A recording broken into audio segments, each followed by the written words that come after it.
Hello, I'm Miss Cole. I am a sixth grade teacher, but I also help run the Young CEO Committee program.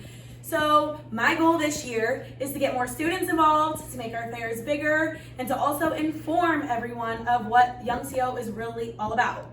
So this is a Young CEO program. It's kind of like a little flyer that gives you a little introduction into the program.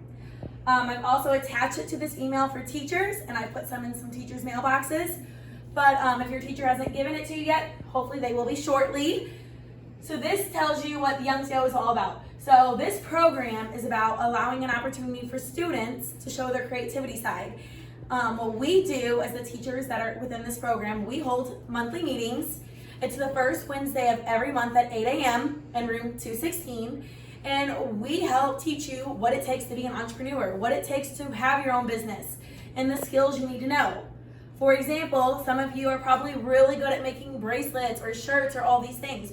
But how do you determine the price of that item? How do you determine how many items you need? How do you make your product better every single time so more people want to buy it? How do you display your items? How do you advertise your items? All those things that we help, when I say we, the teachers in the program, that we help you guys determine. So Young CEO, our monthly meetings, first Wednesday of every month at 8 a.m. If you can't make it to that, we also have an online portion. And so for the online portion, Miss Asperger is a huge part of that as well. And she kind of helps post things online for you guys to watch PowerPoints about what you would learn if you were to come to the meeting. And then you answer questions based on those PowerPoints. And so it's just an alternative if you can't make it to school at 8 a.m. So on this flyer, we do ask that you mark either if you're going to do the online or the in-person component. If you choose the in-person component and you have a hard time making the meetings, that's okay, but you have to let us know so we can determine your next step. Maybe we need to switch you to the online portion, whatever it takes. But you have to pick one, and we're really going to encourage everyone to stay in that component. So if you choose in person, we really want to encourage you to show up to those meetings. If you have your own business, you have to show up to your meetings. You can't just not show up. So we're trying to teach that skill, and also the online portion as well. If you sign up online, you do have to stay online. You cannot go from online to in person. So really think about what's best for you. So requirements, this is a big one this year. The program, so it's myself, it's Miss Kaufman, Miss Marcus, Miss Lester, and Miss Asperger. And so together, us 5 teachers run this program, and we really want to encourage good behavior and good academics in order for you to join this program and to stay in this program. So some of our requirements is students must be able to attend monthly meetings before school or complete the online assignments. So if you're online, we're just posting assignments so you would have towards the end of the week to finish that assignment rather than have to get online and just watch a video. I hope that wasn't a Swiss tournament. Sorry if so, but so just so you have an idea with that, it's not like you have to get online at a certain time and watch something for the online component. We post it. We're really trying to integrate and bring together the online and the in-person different parts. Miss Cole, Yes? could I have Bentley to the office for early dismissal, please? He's in music class. Okay, thank you. Thank you. Sorry about that, but I'm not going to restart. And so we're really trying to bring them more together this year. So it just correlates together. Next, if you miss more than one meeting or one online assignment, you will be excused from the program. Well, there's no excuses. If you miss an in-person meeting, there is an online assignment portion that you have till the end of that week, which we will get into, but you'll have till the end of that week to complete that. If you can't do that, then you get to miss one of those. If that happens again, then you will be excused. Even if the fair is a week after that, you're excused. It's just part of setting a high standard for yourself and your business. Next, students are responsible for creating their own items during their personal time. So you buy the materials you need to create your items, and you make those items at home. When you come to school, and our program is, we're just here to guide you towards the right direction and help you understand the different parts of being a business owner. So you make your items in your personal time, and then we just talk about the skills that it takes to sell your items and display your items and things like that when you're in class.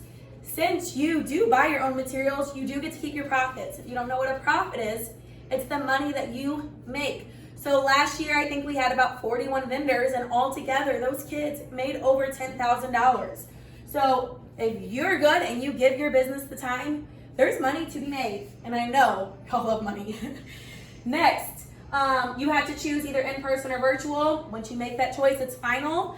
If you really do have a hard time showing up to the meetings, then that is a student by student basis, and we will figure out a game plan together that will not stop you. Next, this is one of the most important ones, is you have to be in a good academic and behavioral standing. If any student has more than 2 written referrals or 1 out of school suspension, you will be excused from the program.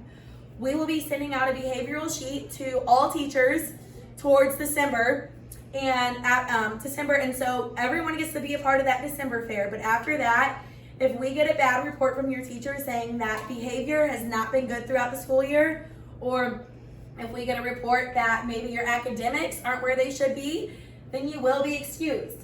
I do want to clarify with academics.